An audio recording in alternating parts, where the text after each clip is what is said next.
It's time for Losses Above Replacement, the best baseball podcast to grace your ears, with your hosts, Alex. Gosh, I have so many questions. Also, where's my car? Splash. Strive to love something as much as my grandmother loves buying new crock pots. And Mac. If you've ever been to Boston, you know that they have amazing ice cream. Coming to you from coast to coast, it's L-A-R. Hello, friends and family and everyone in between. Everyone that's tuning in to us for the first of the millionth time. It is time for Losses Above Replacement, the best baseball podcast to grace your ears. I am today's host, Alex Clark, joined, as always, by our very own non-roster invitees in Ryan Splash Potts and Mathias Altman Kurosaki. My main men, how are we doing on this Wednesday afternoon? Okay, this is a fitting intro, a repeated intro, but it's fitting given how good. Well, yes. Given how good Roki Sasaki was last night, I guess he counts as an NRI because he is on a minor league contract. Yeah, he's a minor league deal. So he had 7 whiffs on the splitter. Ellie De La Cruz did take him oppo for a double, which was nice. But yeah, welcome to Major League Baseball, Roki Sasaki. I still don't buy the NL Rookie of the Year odds, but welcome. I'm doing by the way well. Fair enough. Yeah, I'm doing all right, I'd say. It's starting to feel a little more spring-like, which is promising, I'd say. Other than that, unfortunately, we have some issues at our Upper East Side gym where I coach. So I coached last night, but missed a couple days this week. We're closed at least through this week. Hopefully, Con Edison comes and helps us out here. But yeah, I'm doing all right. Ready to talk baseball. We're 2 weeks away from that Tokyo series. I am so excited just for baseball at this point. I'm actually kind of disappointed that Mariners.com is not broadcasting today's game because that would have been fun to have. But oh well, no worries. I'm existing. It's been a rough morning here. I'm not going to go into details and all that, but honestly, I'm just excited to talk some baseball again. Because right now it has been an interesting week. And now we're talking about one of my favorite positions. And that is, yes, it's a position, the designated hitter, the Edgar Martinez position. Here, we have come up with our top 5 DHs going into 2025. And one thing that I want to make sure we're being very clear on, not every team even has a DH. Here, like we had a pre-show bit when we were talking about who counted even as a DH for certain teams. Some teams technically have 2. It's weird. But if you think that someone else that we don't talk about today is a DH and should count, let us know on Twitter at LAR_baseball. Here, also let us know on Instagram. You can also let us know by leaving a comment down below on the video here on YouTube. But we have all compiled our top 5 designated hitters going into 2025. Let's start off with Mac. So I know that for all of us, there were some interesting names that at the end of the list here. It could have really shuffled between a few of them. The top of the list seemed pretty strong. But Yeah, so as I begin all of my lists, I do have a couple guys that I wanted to fit on, but I just couldn't find a way. And the most interesting name to me was Giancarlo Stanton.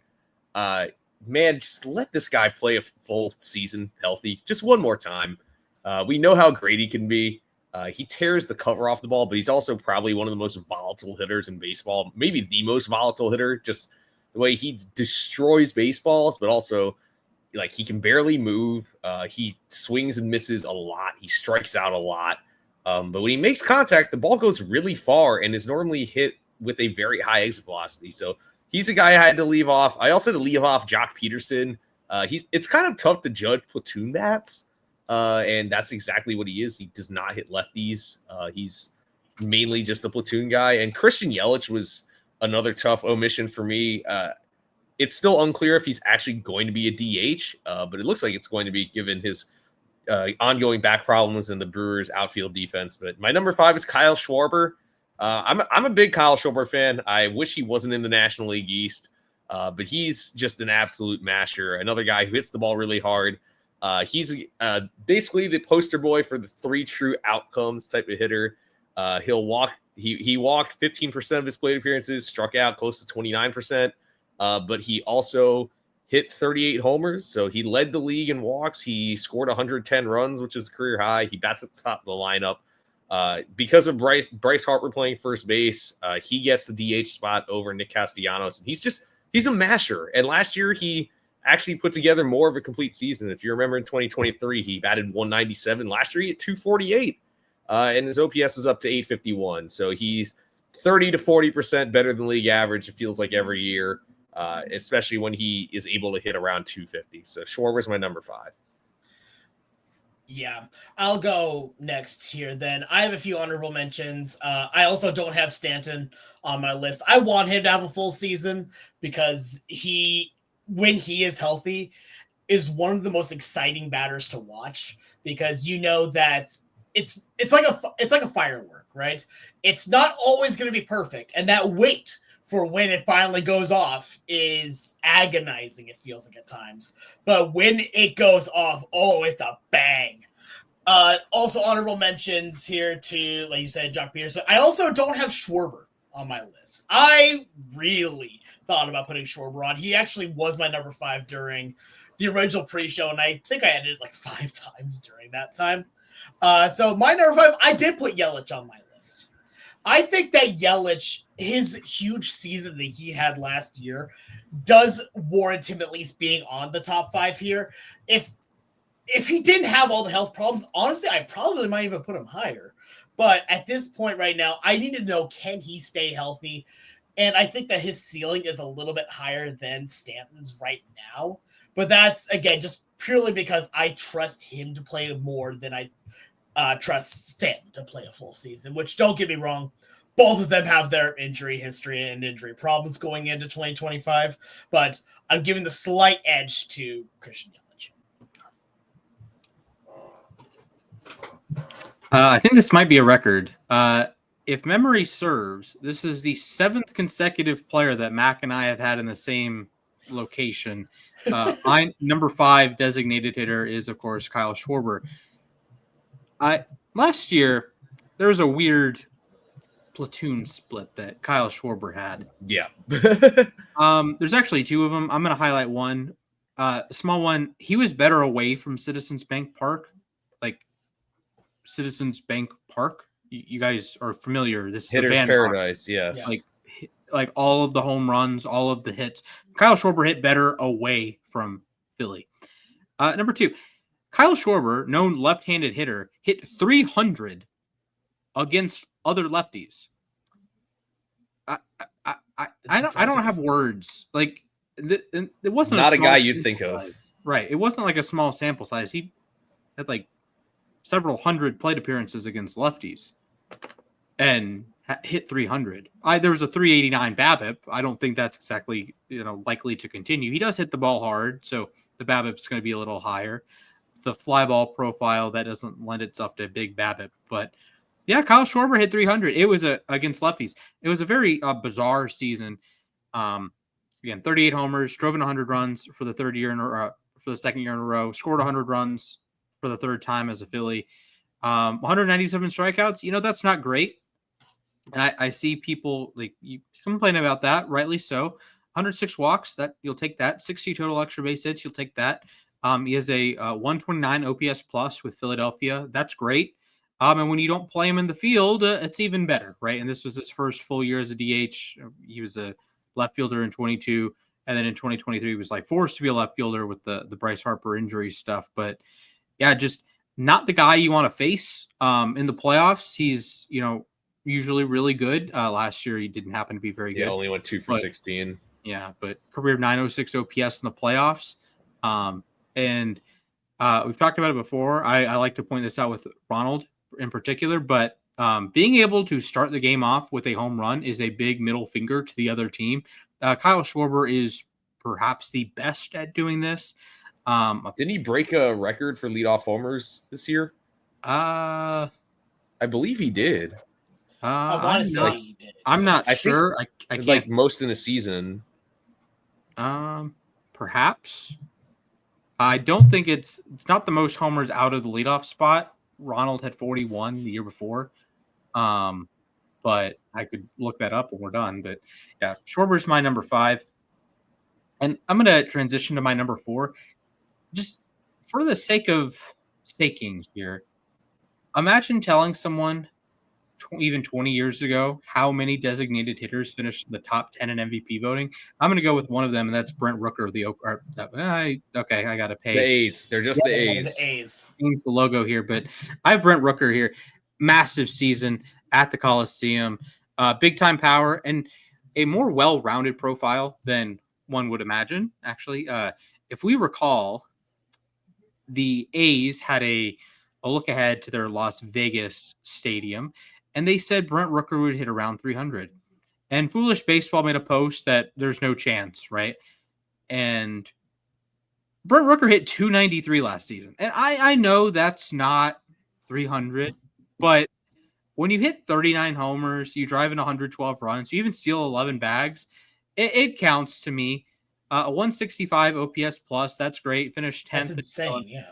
On a 69 win A's team. Quite nice. And moving to a friendlier ballpark, we might see a 40 homer season from Mr. Brent Rooker. And he was an all-star in 23, Silver Slugger last year, and just one of the best stories in baseball. You know, we can play the hits. There's plenty of guys. There's a guy in every roster that was in independent ball or was in the Mexican League or, has some, roundabout trip to being an MLB player, roundabout trip to being a star. Well, Brent Rooker is one of them. Like a breakout season at 28. And then, how sustainable is that? Well, how about a 38-point boost in OPS plus, a 110-point boost in OPS? Just a spectacular season. They're going to try to mix him into the outfield, probably in left field with Lawrence Butler in right and J.J. Bleday in center. But an exceptional talent and a 40 homer guy, potentially. It still completely bugs me that Esteury Ruiz is not on the main squad. I understand he has some hitting issues, but I still think he is a excellent ball player. Yeah. All right, Matt, who do you got at number 4? Yeah. So at number 4, I'm going in a little different direction. I have Marcell Ozuna. Ozuna mashes, by the way. And I think it's just tough because the top 3, I think, are in a different tier personally. But Ozuna last year, it's weird because he did finish the year with 39 homers, but he only hit 2 in September, which is confusing to me. But he mashed basically every other month. 10 homers in July. He had 1,036 OPS in April. Overall, I mean, you could say that was his best offensive season. Career high 154 OPS plus. That's just he was basically carrying that Braves offense last year. I mean, they probably don't even make that wild card round without him.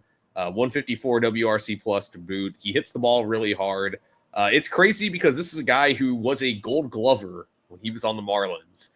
Now he's exclusively a DH, but he makes the most of his at-bats. He hit 40 homers in 2023, 39 last year. Yes, his strikeout rate did go up, but his walk rate also went up. Yes, he had a 359 BABIP, but when you hit the ball as hard as he does, you can afford that, and you can show that your offense is sort of sustainable. He doesn't hit the ball as hard as Schwarber, but overall, I think Ozuna is a pretty complete hitter. And I think it's safe to say he's number 4. I see there could be an argument to put him in the top 3. But personally, I have him at number 4. I hate facing him as a Mets fan. It feels like he turns into like Hank Aaron or someone like that whenever he faces the Mets. And that dates back to his Marlins days. But yeah, Ozuna is I couldn't leave him off this list this year. I left him off last year, but yeah, he's number 4 for me. Yeah, and I'm going to echo that. I also have Ozuna at number 4 here. And it's really honestly because I think that the top 3 are, like you said there, Mac, like they're in a different league at this point. And Ozuna is an incredible ball player. And when you get like on the offensive side of things, like when you watch him play, yeah, he's another one of those guys that you have to pitch around him a little bit, which is harder to do in that strong Atlanta Braves lineup when it's actually fully healthy here. But right now, you have that full lineup with him. He's going to continue to produce. Even when it's not healthy, he still produces. Going into the 2025 projections here for Ozuna, right now is projected to get a 15-point more offensive F4 here, and projected to get just shy of a 10% walk rate, which honestly, that's not bad. It's not great, mind you, but that's also definitely not bad. Definitely needs to tone down a bit on the strikeouts, but the dude hits the ball hard, and an expected WRC plus of 122. I mean, the dude is a solid hitter. That's all that he needed to be at this point. And now that he can't be a fielder, it's good to see that he's really upped that offense here to continue to be an everyday guy. So let's go to Splash next on this. So Splash, who do you have to start at your top three? Well, I have one, the only Ozuna from the Braves, Marcell Ozuna. Yeah. Listen, I think you guys are underselling how good and how valuable Marcell Ozuna was last year. I know Brent Rooker ended up with a higher OPS plus, and I know the only 2 home runs in September. He still had a 775 OPS thereabouts, and was 2 for 7 in the playoffs for what that matters. But when it mattered, Marcell Ozuna came through over and over and over. It was uncanny the number of times that the Braves would have nothing going and Ozuna would drive in the kick-starting run, drive in the big run. It even happened in game 162. He drives in the run to start Atlanta's, scoring. And that's a stressful time that the Mets are like, have nothing to play for. The Braves oh my God, right? Are we going to really lose and miss the playoffs and all this? And Ozuna's like, fellas, I'm taking us to the promised land. And since the beginning of May in 2023, there have been not many hitters better than Ozuna by WRC plus in that span. He is 6th. That is ahead of Corey Seager. That is ahead of Freddie Freeman. That is ahead of Bryce Harper. The guy's a better Judge, Ohtani, Soto, Alvarez, Betts. And he's played more games than all of them.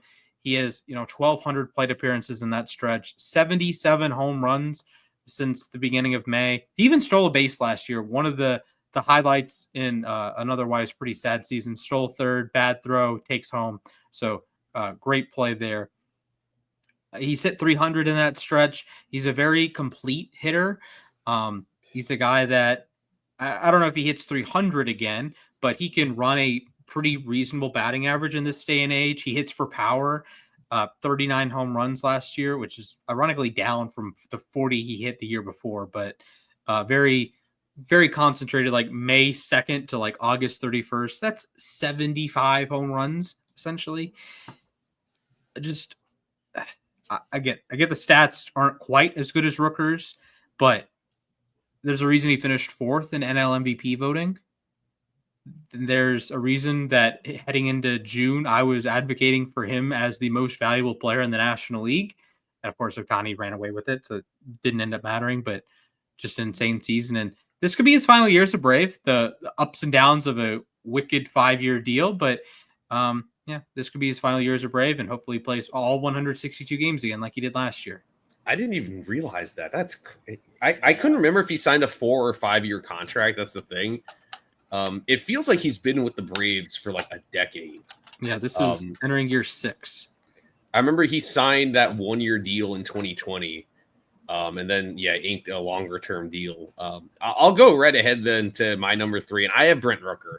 I'm a huge Brent Rooker fan. By the way, great tweeter also. Yeah, absolutely. Brent Rooker has one of the best baseball Twitter accounts out there. But yeah, I mean, to your point, what you said earlier, Splash, I questioned whether he could repeat what he did in 2023, partially because he kind of fell off later in the season that year.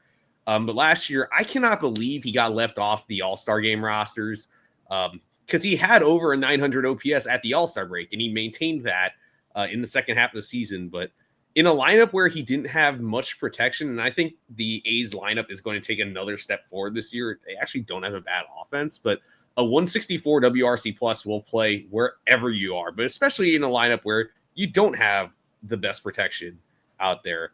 5.1 FWAR with basically not playing the field. That's pretty impressive. 39 home runs, 112 RBIs, 11 steals. He hits the ball pretty hard. Yes, he does strike out. His strikeout rate actually went down last year, but his 557 expected slugging percentage and 510 ex-Lobocon proved that I think this is sustainable. I think he could go out there and have another great season. Like you were saying, Splash, they're playing in a minor league stadium this year. I think it's realistic to expect 40, maybe even 45 home runs from Brent Rooker. Overall, just a great all-around player. And I think if he sticks to just hitting this year, I'm not expecting him to play. I'm expecting him to play even less in the field this year.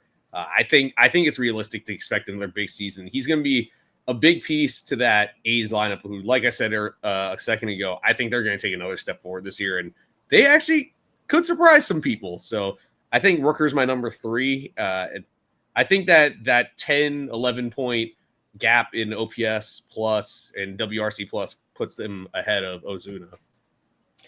So I'll go next then for my 3, last one to go. I also have Brent Rooker as my number 3, and I just kind of want to bring up something kind of funny here, because you've already gone through all the stats. I'm going to kind of just echo that he's going to be playing in a minor league ballpark all year, and even in harder ballparks and harsher scenarios, he's still clubbed over 30 home runs here, nearly 40, and he demolished the baseball.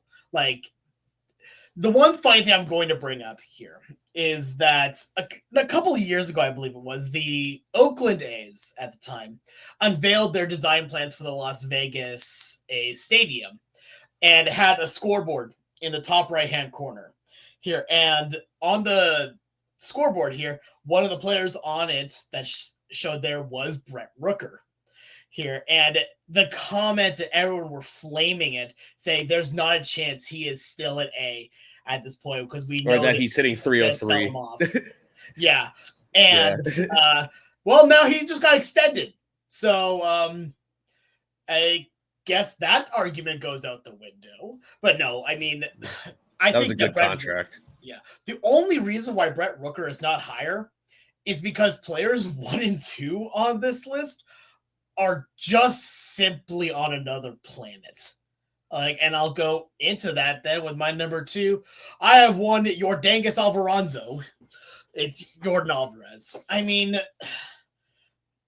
I've said this before, and I'll say it again here. With a bat in his hand, he is arguably the most dangerous hitter on the planet. The only people that I legitimately think I fear on the same level or a bit more are Judge and Soto. Not even Ohtani at that thing. I fear that player with a bat in his hands. I still remember the 2022 divisional round here, hitting the lefty homer off of Robbie Ray. But no, watching this man play baseball, it feels like it's an off day when he doesn't hit a home run, right? And for a player in Major League Baseball to be that way, that is insane. You take a look at the power numbers for Yordan Alvarez, the isolated power here. This dude hits the ball harder than almost anyone out there. He, of all DHs here on our lists here, has the highest expected slugging, the highest expected WRC plus here. With a bat in his hands, Yordan is one of the best players in all of baseball. The one issue, and I mean one issue with him, is a little bit of health. He has had a lot of injury concerns, especially with knees. I've had plenty of knee injuries myself, and I can say from experience, I know you guys probably can too, knee injuries are the hardest ones to come back from, and to come back here and play at the level that you expect yourself to play at. And if he plays fully at DH, which now with the move of Altuve over to left is looking more and more likely, you don't have to worry about it as much, but you watch him, again, Yordan Alvarez is the definition of fear. when you put a baseball bat in his hands. Does not matter. You can put in a lefty to face him, he'll mash him. You put in your best closer to face him, he'll mash him. He has proven that on every level against every bit of competition, he can succeed. Yeah, I also have Yordan Alvarez at number 2. With a bat in his hands, like you were saying, it's a sledgehammer, really. Every time he swings, it feels like he's going to do something. And look, as a Mets fan, I only watched the Mets play against him at most 4 times in the season. And actually, it's the Mets opened the season in Houston. But it feels like every time the Mets play against them, he does something ridiculous. I think in 2022, the Mets played 4 games against the Astros, 2 in Houston, 2 in New York, and I believe he had 2 multi-homer games. It was just every time he swung the bat, it was just like he hits the ball so hard and hits the ball so far. And to your point, the health issues are real. He's had injured list stints in the past. He 147 games this year in 2024, where his career high, 114 in 2023, 135 in 2022, and 144 in 2021. But 2020 only played in 2 games. I think those leg injuries are definitely something to keep an eye on. But luckily, they do say they are trying to limit his games in the outfield. He played 53 games in left field this past year. He played 40 the year before that. He played 56 the year before that. And he played 41 the year before that. So I don't expect him to play much of the field this year.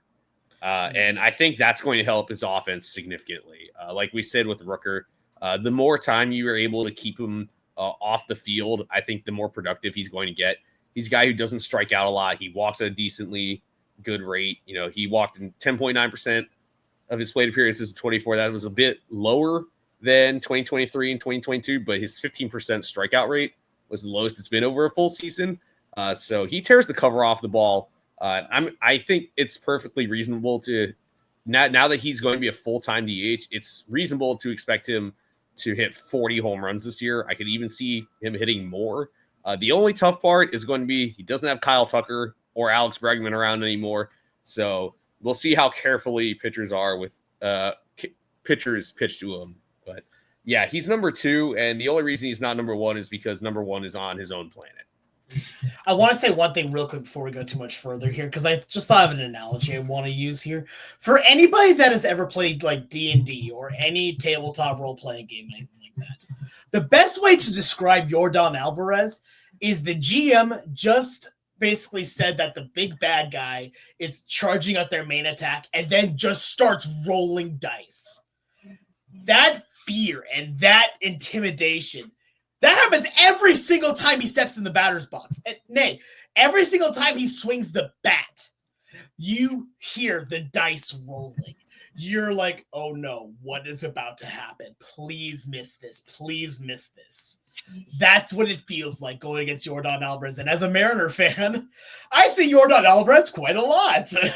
Yeah, you get like a dozen games against him. So you're quite familiar with that. I am quite familiar. And look, here's the thing. Look, if he was on any other team besides the Astros, I'd be like, oh, this dude's absolutely incredible. I still say that here. I just don't want to see him play against my team. Yeah, I feel that. That's how I feel about guys like Schwarber and Ozuna. Yeah. It's like, I don't want to see them.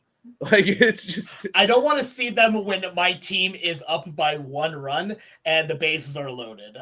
No. Almost anyone else, just not you. Yeah, I mean, I think Jordan's a reasonable answer to the all-time hypothetical. Bottom of the 9th, bases loaded, 2 outs, 2 strikes, full count. Who do you want at the dish? Yordan Alvarez? Yeah, Jordan. Is a reasonable answer to that question. Here's the active players with 2,500 plate appearances. 2,500 plate appearances that have a higher OPS plus for their career than Yordan. Aaron Judge, Mike Trout. Yeah, that's the list. I'd say. On the all-time list, he's sandwiched between Ty Cobb and Jimmy Fox. Pretty good company again. Better than Juan Soto, better than Mark McGwire, better than Hank Greenberg, Sam Usual, better than Ohtani, better than Frank Thomas, better than Henry Aaron, better than DiMaggio, Mays, better than Manny Ramirez. Just an incredible hitter, and it's a hitter. It's very very Albert Pujols-y to me, that it's not just the power, it's a well-rounded profile that, like, the power is obviously plus. The contact, the hit tool is plus. Plate discipline is plus, but it's the fear. It's I'm going to take you 450 feet. Your family is going to be in danger. Your livelihood is going to be in danger. I'm him, basically. And like Alex said, like Max said, that's every plate appearance. And we can go back to our first baseman conversation. And why did I put Freddie Freeman over Bryce Harper? He doesn't give away plate appearances. He's always a threat to just, I'm going to line a double to the left center field gap. Yordan Alvarez, a similar hitter with even more power than Freddie Freeman. And just he hit 308 last year. That's a routine thing. He's a guy that, if we're making lists, we're betting on players to hit 300, have a 400 on base, have a 500 slug. Yordan is a pretty solid bet to do that. And it's probably best that he just plays 150 games at DH, maybe the occasional left field game at home, right? It's a pretty small left field. His arm has declined over the years, but some of that's an artifact of how often you're throwing the baseball, but just a incredible talent.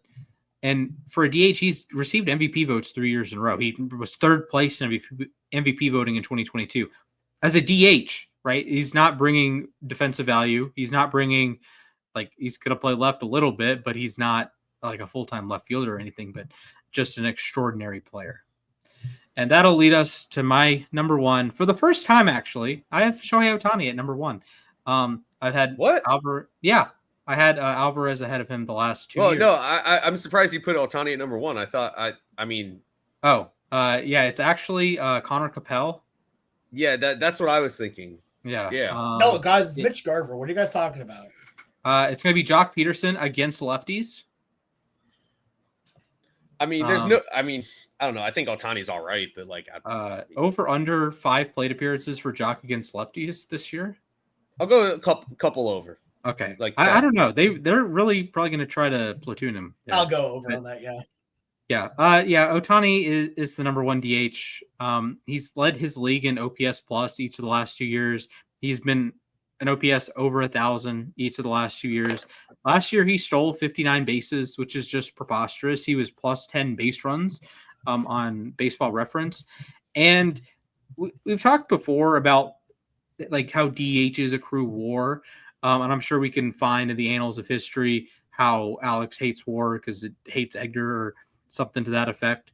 But Shohei Ohtani had a 9-win season just as a DH. He was a 9 WAR player, pitching and hitting. When he had 9.9 WAR in 2023. Of course, he pitched most of the season. In 2021, he had 8.9 WAR. In 2022, he had 9.6. That's an incredible run. But last year, he did it all at the plate and on the base paths. And like I said last week, that 50-50 is probably more impressive than 40-70. He also tacked on 38 doubles and 7 triples, 134 runs scored, most in the majors, 197 hits. He hit 310. He was in play to win the Triple Crown. One of the few players ever that was in play to win both the Triple Crown and the Triple Slash. Had a 390 on base, which is not quite as good as it was last year, and a 646 slug, which is not as quite as good as it was last year. But he led the National League in plate appearances and had a higher OPS plus. So there's, a bit of a trade-off there that, maybe the OPS was 30 points down, but it was, given the run environment, given Dodger Stadium versus Angel Stadium, a little bit better. And again, 132 extra plate appearances, just one of the craziest seasons we're ever going to see. I don't think he steals 59 bases again. He might not hit 54 home runs again, but he is the number one DH in all of baseball. So my number one DH is actually Dan Vogelback, currently the Pirates special hitting instructor out in Bradenton. But no, my number one is Shohei, and I don't think this year it's particularly close. One other accolade to add on is that he had 411 total bases. He's the first player since Todd Helton in 2001 to have over 400 total bases. Do you guys understand how crazy that is? In the 162 game season, he averaged over two, almost closer to 3 total bases per game. 190 OPS plus. Coming into the season, I didn't think it was possible for a straight up DH to win MVP, and he went out and did it. Like you said, Splash, I'm not expecting another 50-50 season. If he is pitching, he's obviously going to be much more careful with what he does on the base paths and even swinging at the plate. We've seen pitchers get hurt before swinging the bat. And heck, maybe, say that his return pitching doesn't go as planned or something. Maybe the Dodgers have him just hit, or maybe have him become a relief pitcher possibly. But his StatCast page is basically all red. He actually had a 660 expected slugging. His average exit velocity was a career high 95.8 miles per hour. That's some video game stuff. 60% hard hit rate. That's also some video game stuff. He's in the 100th percentile of expected slugging, average exit velocity, barrel percentage, and hard hit rate, and also the 99th percentile of xWOBA and expected batting average. So yeah, overall, Shohei Ohtani, baseball. Yeah, and baseball fans will complain, oh my God, why does MLB always post this guy on social media? Guys, you guys always complain that the league does not market their players. And then they market their players, and you guys all go and complain. Look, Shohei Ohtani and Aaron Judge are kind of in a class by themselves when it comes to hitting right now. And Ohtani, what more can I say? That was a true 4-tool season because he didn't play the field. He's going to get the pitching tool back this year, supposedly. So, yeah, Shohei Ohtani is number one, the 3-time MVP. I don't know what else to say about this guy. He's really, really in a class by himself. Mm-hmm. Yeah, my number one, obviously it's going to be Sam Haggerty. Will be exclusively a hitter? No. It's Ohtani. And I could just say the same things you guys were saying, that this dude is one of the best players on the planet. Here, I'm going to bring up just one thing here. When I look at these lists here, there is one thing besides just the full ability to hit that Ohtani also sets himself apart of from everyone here. That's speed. You don't normally see speed from a DH as much. Not speed like Ohtani has. That's the reason for the war. That's the reason for everything else with it, is that I remember we had a conversation a while back ago. We were talking about MVPs between Ohtani and Judge. And it became the way of, what do you value more, pitching and hitting, or hitting and fielding? Well, now Ohtani has pitching and running and hitting. For you to steal 50 bases in a season here, you have to get on first base, right? Probably no more than 30 times. Fair enough, Splash. No more than, usually more than 40 plus times at that point. Yeah, you can't, Splash is showing the video here. Make sure you go check out our YouTube to go see Marcelo Ozuna try to run the bases. And, but no, Ohtani is stupidly fast. He hits the ball about as hard as you could possibly hit it. And he's just the best player in baseball. There, I said it, but I think it's fair, especially if he comes back and pitches and is even give him a 1.20 ERA plus. Even I think, I have a hard time convincing myself that someone else is going to win MVP this year. It's crazy because he's won 3 MVPs in the last 4 years, and think back to 2020 when he had that really disastrous season where his arm was meeting its maker again, and he batted below the Mendoza line. I remember going on, shout out our old friend Rip Griffin. I remember going on his show, and we were all wondering, like we didn't know what to make of Ohtani anymore, because I know he had gotten off to a hot start in 21, but it was like, he just had a disastrous 2020 season. Is he going to actually win MVP? And he did. And the 1 year he didn't win MVP, it was because Aaron Judge did something truly historic and hit 62 home runs. And that kind of set the bar of what you have to do to beat Ohtani in the MVP race. You have to do something truly amazing. You have to break age-old records. Exactly. In order to have a chance against Ohtani. But those are our lists. Here, let us know what you think. Do you think that we massively are overvaluing Shohei Ohtani? Do you think that Mitch Garver is going to have the breakout season like I really hope to God that he will? Let us know here on Twitter at LAR_baseball. We also have we'll have some of the stuff on Instagram. All same name, LAR Baseball, but also on YouTube and Spotify.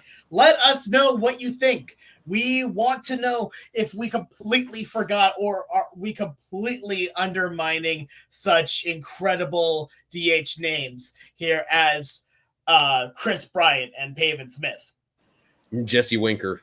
And Jesse Winker. Hey, man, Pavin Smith did have a pretty solid 60 games last season. He did. I'm aware. I'm not dismounting them as I discredited them. I'm saying they're not top 5. Okay. Also, shout out to greatest Xbox game ever made, Mount Your Friends. I've played that game. It's fun. It's a lot of fun. A lot of fun. Definitely. All right. So now we're going to move on here to a quick 3 words only segment here before we get to everyone's favorite trivia. Here, so 3 words only. We had a topic we wanted to talk about last week. Didn't have time to do it, so we're putting it into this show here. And that is the use of the ABS system in spring training. Now, this has been something that's been used in the minor league system now for a couple of years, actually, I believe. And being able to challenge balls and strikes, you only have 2, but if you get it right, you keep your challenge here. And it can only come from the pitcher, hitter, or catcher here. So no coaches interference in that, which personally, I love that. But we're getting to finally see it in spring training here. It's actually being like a trial run to see how well it could work for actually being in Major League Baseball. So, fellas, what I want to know is your 3 words only here talking about ABS. Is it good for baseball? All that splash. I saw your hand up. Let's start with you. What are your 3 words? My 3 words are Tito hates fun. So Terry Francona, known World Series winner, known Cincinnati Reds manager now, said players don't challenge. Pitchers, catchers, hitters don't challenge. It's not going to be in the big leagues this season. So don't bother. Don't add strategy. I think he gave a caveat that young players who were going to play minor league baseball this year are allowed to. So effectively, Wild, posited, maybe there's some players that will try to big league in a good way and say, I'm not going to challenge. I'm going to make the big leagues this season. So I'm not going to practice something we're not going to need this year. But in all sincerity, this is a different sort of review than other sports like the NFL, VAR, and soccer. And I like how quick it is, right? You tap the helmet, tap the hat, and it takes 5 seconds. And I love the graphics. This is one of my favorite things about watching tennis is the Hawkeye. You have the camera, you get the ball, you get the black outline, the shadow of the ball. That is the coolest thing. I watch tennis for that. Yeah. Just for that. I like how it works. I like the universality of the strike zones, that it's not, it's like 27% of the body height. I think John Boy had a nice example with Judge versus Altuve in that regard. And I like it. I like that there's, umpire input for the vast majority of pitches, and umpires are really freaking good at their jobs. So this is not a case of, they're going to get every call wrong and you're going to see a bunch of challenges. Well, guess what? If you see a bunch of challenges, it's going to take like 30-second stops, right? For like multiple challenges. So I like that. There was a situation that teams can, the last pitch of the game, called strike, they're going to, tap the helmet. In minor league baseball last year, that happened in 30% of available opportunities. And there was one game, actually, my beloved Gwinnett Stripers, bottom of the 10th, down a run, called strike 3, pat the helmet, call overturned, Yuli Gurriel, or the player walks, next batter up, Yuli Gurriel laces a single, 2-run scorer, Stripers win. So there's you can have a bit of a delay, but you have a fun moment like that the Stripers had lost the game. The game was over. It's all over. Oh, pat the helmet. 5 seconds later, okay, new life. And then the next batter, bang. So that was a really cool story, and I'm in. I'm glad it's not full ABS as much as that wouldn't even streamline it necessarily because there is a bit of a delay. But I'm in. Tito Francona not in yet, but maybe one day he will be. Max Scherzer. That was. I love it. Trey Turner like patting his helmet while the ball's immediately first pitch in the game. Here we go. It's like I want to do this. Yeah, just to mess with them. It's like there was a ball in the dirt, Trey Turner. Why are you challenging it? No. Anyway, I want to say something really quick on what you were saying there, Splash, and that is I love the fact you brought up the umpires, specifically that it's showing that they're doing the job right here, but also the fact with your Gwyneth Striper story that means that the game itself got put back on the right course by this challenge here, and it gave instead of a free win to the other team, they had to still earn it correctly. So I like it. And I think people will point out, oh, this is going to extend games. Not really, and with the pitch clock, this is maybe. Worst case scenario, you get 5 challenges in a game. They're 12 seconds. That's an extra minute at the ballpark. Yeah, that's 1 minute. Be serious here. If you're doing it for every pitch of the game, right, then it would that will add up. Yeah. But if you have 5, 6 at most, that's a minute. And good job. Here's the thing: teams are going to underutilize the challenge system. The first few innings, it's not going to be worthwhile. Even if a pitch has you'd have to have an 80% chance, in your brain. Oh yeah, this is going to be overturned most of the time. Teams are still not going to do that. They're going to say wait for higher leverage spots, and sometimes the higher leverage spots never come. Sometimes you swing, right, and not every this is not going to be used as often, in my opinion, for ball 1, ball 2, ball 3, strike 1, strike 2. It's going to be strike 3s. It's going to be ball 4s. There's going to be a lot of those, and then really obvious ones. I think occasionally those will slip through. So I think we're kind of overplaying how many times teams are going to challenge, because teams there's a challenge system already with replay review. Teams underutilize that. There are plays in the 3rd inning. Oh, it's not worth challenging. It's the 3rd inning. Maybe the umpires are going to screw us here, and also they get the feedback, but. I think it'll end up being underutilized, and it won't be too much of a story until we have a game, end like that. Now, I think that so my 3 words are quick and easy. That's exactly what it is. I understand people's concerns, oh my God, people are gonna, teams are gonna abuse this system because they're gonna challenge everything. Well, you only get 2 challenges in a game, and it takes 5 seconds to confirm or overturn a call. It's not going to be when we have to zoom in, did the base runner actually touch the bag, or did did the fielder actually get his glove down, or is this ball fair or foul, or did it hit the railing or whatever? No, this literally takes 5 seconds to confirm or overturn a call. I think this is actually just fine. And to your point, Splash, the average MLB umpire, I think the accuracy rate on balls and strikes is 94%. So contrary to what a lot of people will say, umpires actually can do their jobs from time to time. Not everyone is Angel Hernandez. But I think, I think it's a solid system as long as we keep it to the 2 challenges per game. And, teams aren't challenging immediately out of the gate in the 1st inning.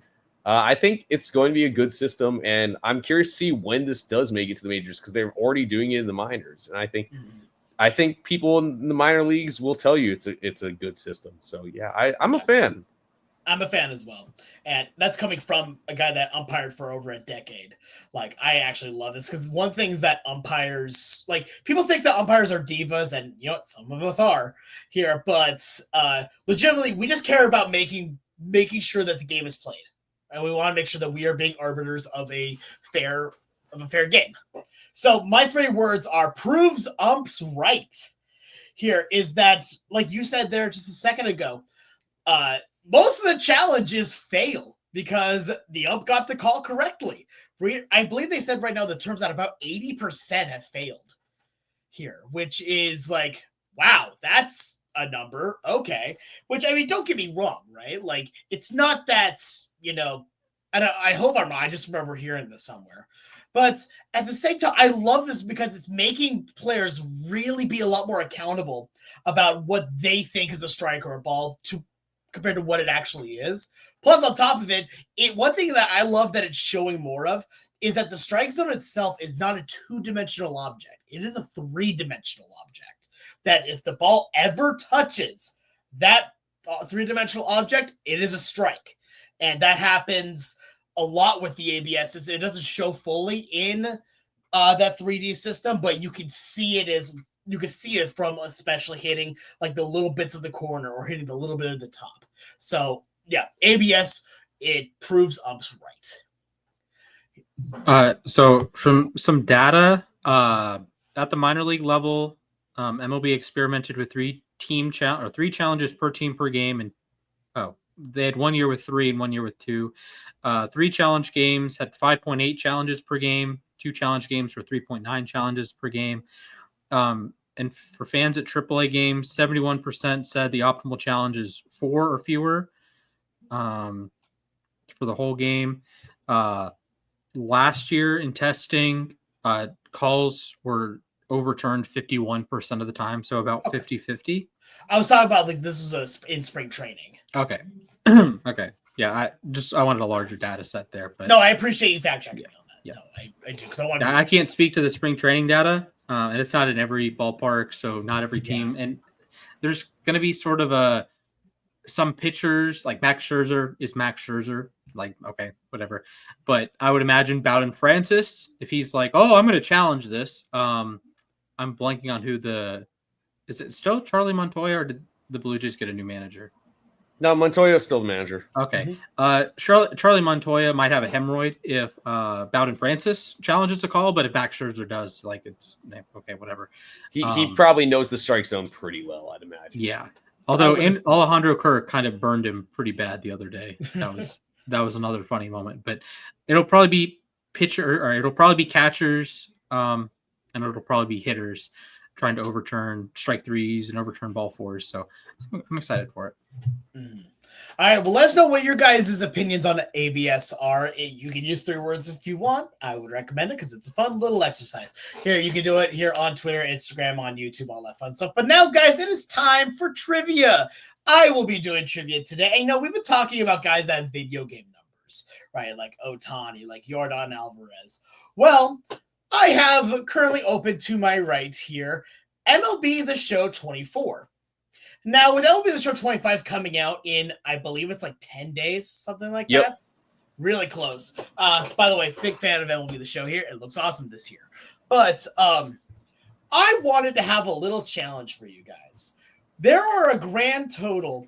Actually, no. I'll save that part for right here. I want you guys to start naming players. You guys will each get 5 players where their overalls will be your score. Here. And so you each get 5 players to work with, but here's the kicker.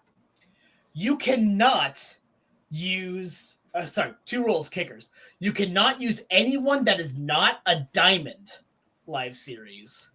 And you cannot use any diamond at 90 or above. Oh my God. So you can't go to the number 1 guys and be like, oh yeah, that's one thing. No, you got to kind of find who are the fringe elite players. There are a grand total of 43 players that fit within this mark. And this is just a live series, not any other weird stuff like that. And the last update for this game was not too far after the World Series was over. So anything that's happened in off season doesn't matter for this. Is this just position players or pitchers too? Okay. Pitchers too. All right. And for those of us that don't play MLB The Show, This is 85 to 89 overall. Correct. Yeah, this is 85 the to Diamond 89. Dynasty, the final updates of it. Okay. Here. Okay. And it's not even so much about playing Diamond Dynasty or playing MLB The Show. What are the players at that fringe elite level here? And Okay. I will say this as well. If you do give me a name that is not within those confines, that is 0 points. Okay. So, like, say if you give me an 84 overall or 90 overall, that is 0 points for you. The one with the most points at the end will be the winner. So, I would like, really quick here, to determine who goes first, I have my fun little dice tower here. Mac, I would like you to call. Do you want to be odds or evens? I'll be evens. It is a 5, so Okay, Splash, you can have first pick. Okay. Well, on brand for today, I'm going to go with Brent Rooker. Brent Rooker. I have no scale for this, by the way. I haven't played MLB The Show in years. So, I'm going to tell you this right now. I don't think he's actually on the list. Yeah, I'll be honest. I don't know if he's a diamond. That's the tough part because his fielding holds him back. Yeah, no, he is an 84 gold. So, unfortunately, that is wow, 0 brutal. points for you. All right. All right, Mac, it is now over to you. I believe this guy is in that confines. I'm going with William Contreras. William Contreras. Going down the list here. Remind me the team you finished off with again? Brewers. I figured. Double checking on that. William Contreras gets you 0 points. He was at 83 overall. What? That is nonsense, dude. SDS, we gotta have a talk, man. So, Splash, that's the thing right here. It doesn't matter if you have Oh to my play. God. I could have sworn he was an 87. Okay. I have his 5 series card. Okay. Yeah, well, well, or is this a snake draft or? no, I'm just No, you won the back to thing, you. so Okay. just go. I am going to go with George Kirby. George Kirby, a I don't good know, pick, man. if I remember correctly. I think he's a goal. George Kirby nets you 85 points. He's Yes! 85 Diamond, overall. okay. Bang I bang. didn't realize that. All right. On to I'm gonna Matt. go. I think this guy is a diamond, and I know he at least was diamond at one point in the season. I'm going with Mason Miller. Mason Miller. Ooh, a fun pick. I feel like he went diamond. I can't remember if he got pulled back. That's the issue. So I'm getting it figured out here. Mason Miller nets you 88 points. Let's go. Yeah, Mason Miller finished off with an 88 overall. There we go. Yeah, so. All right, back to Splash. Okay. I am going to go with Jackson Merrill. Jackson Merrill. And I think he finished the funny year. enough, actually, in the reveal trailer with MLB The Show 25 showing more Diamond Dynasty, Jackson Merrill was not a diamond. That's weird. He was a high gold, but Okay, he did end the year hot. Yeah. Big playoffs. Or all right, Splash. I guess no, not on the big playoffs, but Splash. Jackson Merrill nets you 87 points. Dang. Oh, wow. 87. Finish up with an 87 overall. All right, Mac, on to you. Now I'm trying to remember who else finished the year as a diamond. All right, I have a guy that I pulled a lot of times out of packs this year, and I believe he dipped below 90, but my question here is if he stayed below 90. Garrett Cole. Garrett Cole. He may have gone back up to a 90, but he was like an 87 when I kept pulling him over the summer. Garrett Cole nets you 88 points. Let's go. Back-to-back 88s for Mac. tough Yeah. scenes here. All right, it's a close game. Again, there's only a few Yep. points between the two of you. It comes down to one. It can come down to one mistake Splash. On to you. I'm gonna go Jackson Churio. Jackson Churio. Oh, yeah, I don't know about That's another interesting one here. that. I think he finished the year as a gold. Jackson Churio nets you 86 points. Yeah. What? He finished the year as a diamond. Okay, I'm wrong. He did finish as a diamond, yes. All right, Mac, on to you. Oh man. Whew. This is pretty difficult. I'll be straight up. I'm trying to think who could have finished the year as a diamond. I'm trying to remember who else I pulled. That's the thing, because like I know guys who are in my collection who are definitely diamonds. No, I'm not sure. Man. This is difficult, man. Okay, I think this guy went back to a diamond late. He got a diamond, but I don't know if he actually went back over 90. Francisco Lindor. Ooh, I'd like to say he was like an 87 or something. That is an interesting pick. He may have been like a 91 by the end of the year, so I'm not sure. Mac, Francisco Lindor nets you 89 Oh, come points. on, Oh my man. god, I got right on the fringe. I knew he Right had gone up on to a the 90. line. All All right, Splash, you need to get something good here. You are currently trailing by, let's see. Well, it's irrelevant how much I trail by. I have to. Yeah, basically, get it's an going to come 85. down to can you get one correct and Mac miss one. Yeah. Because even if I get an 89, he gets an 85, I'd still be cooked. Okay. Oh. I'm going to go Jaron Duran. Jaron Duran. I think he finished the year as a diamond. I can't remember how high he got, though. Let's see. I don't think he got over a 90, but... I have a team full of outfielders. JA outfielders. Yes. All right, Splash. Jaron Duran nets you 0 points. What? He finishes at 83. How's that possible? 8.7 baseball reference war. Be serious. I'm aware. No, I'm with Wow, you. All that's right, Mac, shocking, honestly. you've won the game here, but would you like to do one more pick just for the fun? Yeah. I'm trying to remember. I think this guy finished the year as a diamond. I know he went diamond at one point in the season. I don't know if he actually finished there. Brenton Doyle from the Rockies. I will say he is a diamond in MLB The Show 25. I think he may have gone down. That's the thing. Because he finished the year kind of cold. So Brenton Doyle finished as an 87. He also got you points. Okay. I pulled him late in the year. That's how I know that. All right. And so today's trivia champion, it's Mac. Mac has won today's trivia. All those free packs were worth it. It helped me win trivia. And this reminds me of when we did MLB Power Pros trivia. All right. Like 2008, who had A Power. And it's Alex who's played the game religiously and Mac who is just trying to guess baseball players. Gave me big vibes for that. I mean, to be fair, I understand this, but yeah. Okay, backyard baseball. I got nothing there. But name the players with 4 batting.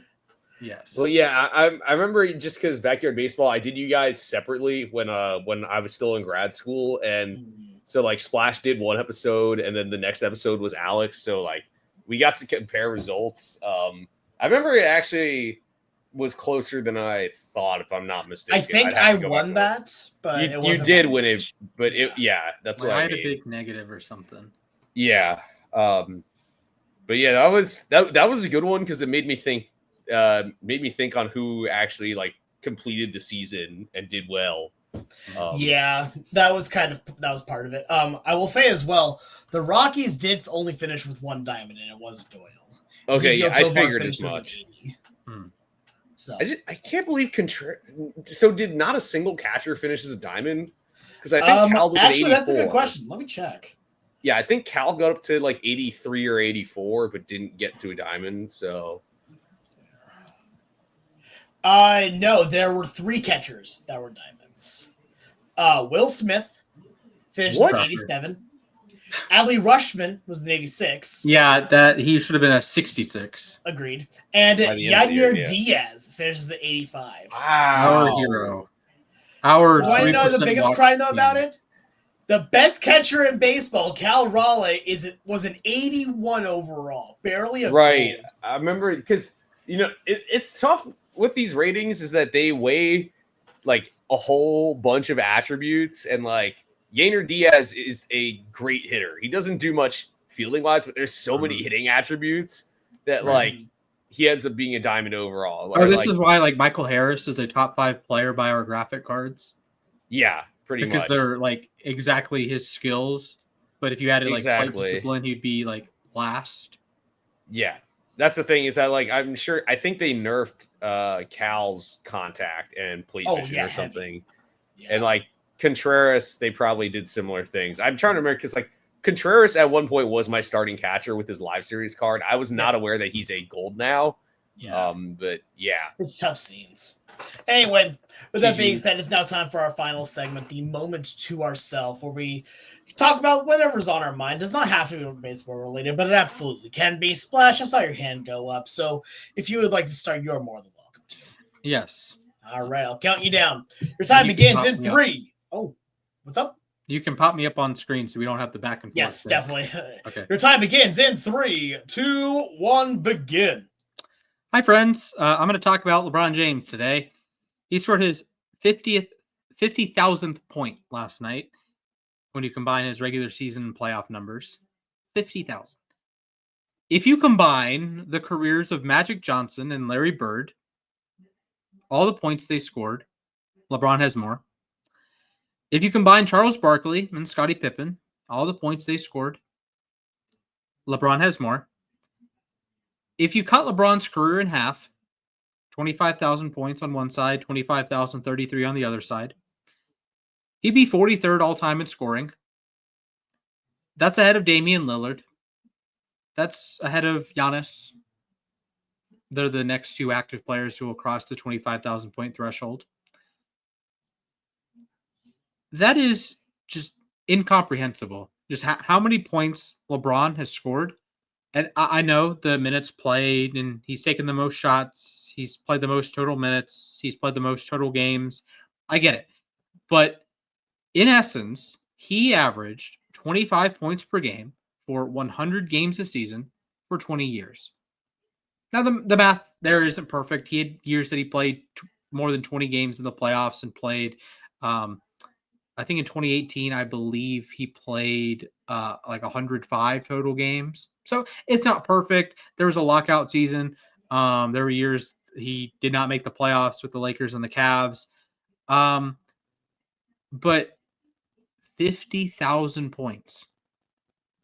That Kevin Durant is one of the few players in the history of the sport that scores at a higher rate than LeBron. Kevin Durant got drafted when I was heading into first grade. I am now out of college. I've been out of college for 3 years. I was 6 when he got drafted. I turned 24 on Sunday. Kevin Durant is only 70% of the way to LeBron's total. And Kevin Durant's a more efficient scorer, more points per game, I believe both regular season and playoffs. He had more injuries, I'll give you that, but only 70% of LeBron's total. Kareem Abdul-Jabbar played 21 seasons, played in countless playoff games, went to the finals, I believe, 10 times. And he's only 88% of LeBron's total. He's at 44,000. If you take out 6,000 points, that is all of Michael Jordan's playoff points, all of Kareem's playoff points. They're number 2 and number 3 all time in playoff scoring. If you take that out, LeBron's still ahead. Just on his regular season scoring, and the extra 2,000 points of playoff scoring because he has over 8,000 points in the playoffs. This is, this isn't like a GOAT case or anything. You know, MJ and LeBron, get check boxes in different, or get checks in different boxes, but just 50,000 points. 50,000 is such a profound number, such an incomprehensible number that it just it boggles the mind that the greatest scorers of all time, 40,000 points, right? Like Kareem, 38,387 regular season points. LeBron is 5% beyond that. I'll use a baseball example. Barry Bonds, 762 home runs. 5% beyond that, 6% beyond that, you're over 800 home runs. That's a full extra season of elite home run production. Beyond Barry Bonds, who hit 38 home runs a year for 20 seasons. The math works. So he played 22 seasons, so it's not quite that. But 38 homers a year for 20 years would get you to 760. Tack on another year, or hit 40 home runs a season. It's just preposterous. It is truly, truly preposterous. Yeah, what amazes me is that he's 40 years old and still doing what he does. Yeah, it's simply built different. Yeah, and I get like the pace is up and the offensive ratings are up and the 3-point boom. Okay, then scale of stats down. How many 40-year-olds in the history of professional sports are averaging the equivalent of like 24, 6, and 6? And also, like, it's just like I understand he's slowed down a little bit, but he's still like he's the most athletic 40-year-old I've ever seen in any sport. And like they had the comparison stats wise that his 40-year-old stats are the same as his 2013. Yeah, exactly. Again, like the pace there is a little bit different, but that's insane. Yeah, my brother's a Lakers fan, so like he obviously gets to watch LeBron a lot and Luka Doncic, and yeah, it's scary, really. Like he's maybe like a tick behind like Cavs LeBron, and maybe like a full tick, a tick and a half behind Heat LeBron. He's a top 10 player in the NBA at 40. You have this player that you can basically compare different eras of himself with. Yeah, literally. At that, they're all at that elite level. You have first Cavs, you have Heat, Heat like LeBron, you have second Cavs. Does LeBron have? Like Heat LeBron, I lovingly referred to as heel LeBron because that was 100% the heel move to do. Oh yeah. No, 100%.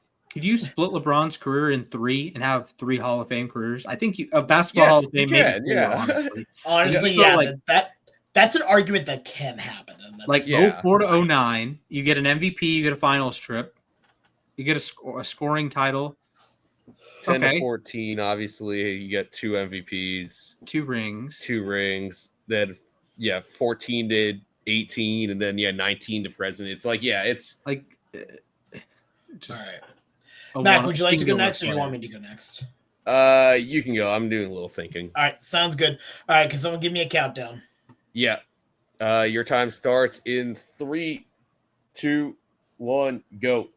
So I want to talk a little bit about making sure that you're staying on top of health and all that, which I know coming from a fairly big guy feels kind of weird to say here, but as people you guys know, I've talked about this before, that I've dealt with depression for many, many years here. And I was able to go to the doctor a little bit ago, just talk about a few more things. And we found out some more interesting things that have now significantly helped my own mental condition here on this. And I just want basically to put the word out that go ahead. If you're scared about seeing a doctor or you're scared about something health-wise, just do it.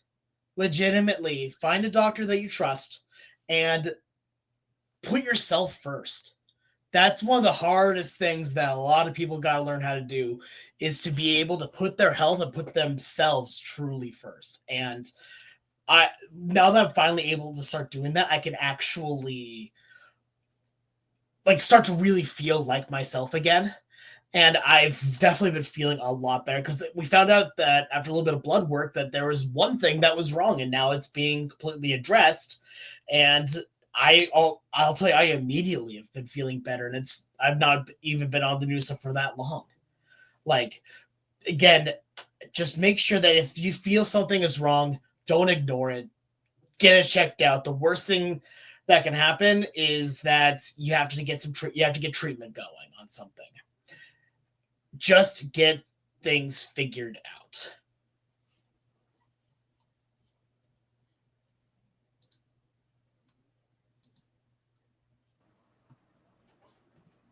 Yeah, no, and I totally agree. Yeah, it's definitely like your health should be your first priority, in my opinion.